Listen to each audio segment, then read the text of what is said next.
We are now looking at dysfunctional swallowing awareness. So dysfunctional swallowing comes in many forms. It has functional considerations for systemic health, sleep, cognitive development, and executive function. And it can be recognized in infants all the way through to the adult population.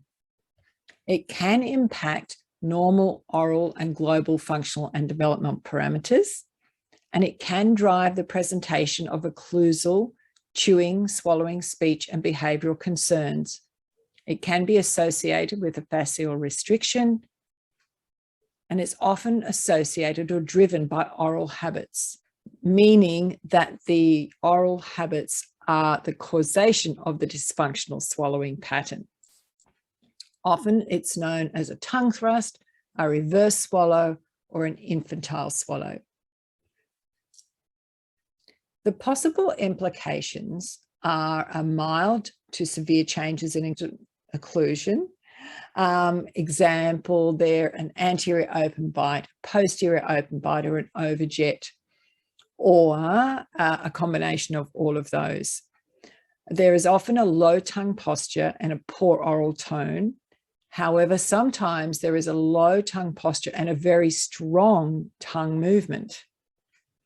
Speech articulation is often noted to be changed, and sleep disorder breathing issues are common when the tongue is laying low in the floor of the mouth. TMJ and pain and dysfunction is often associated with an incorrect swallow action because the muscles of the jaw joint, the TMJ, are also involved in that swallow.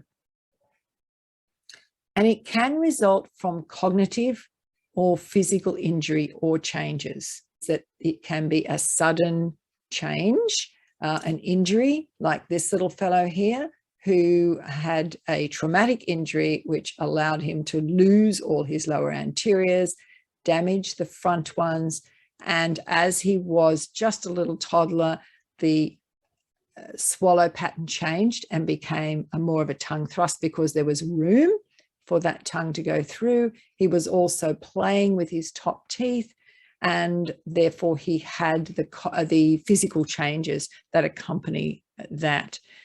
We are working with a Munchee to try and remedy the function, but also to allow the palate to develop as much as possible within the parameters of the changes that had happened to him.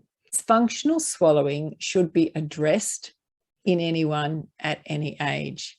They can be eliminated or enhanced in adults and children, but it really does rely on the reestablishment of correct muscle and postural strength and function. And in this case, with a dysfunctional swallow pattern, it is often multidisciplinary. Remember to look for the why, and then plan where your Munchee can be of use in the assistance of the remediation process. Look back at the history, understand the causative factors, and when the time is right, the Munchee can be a very valuable tool to help with the remediation process.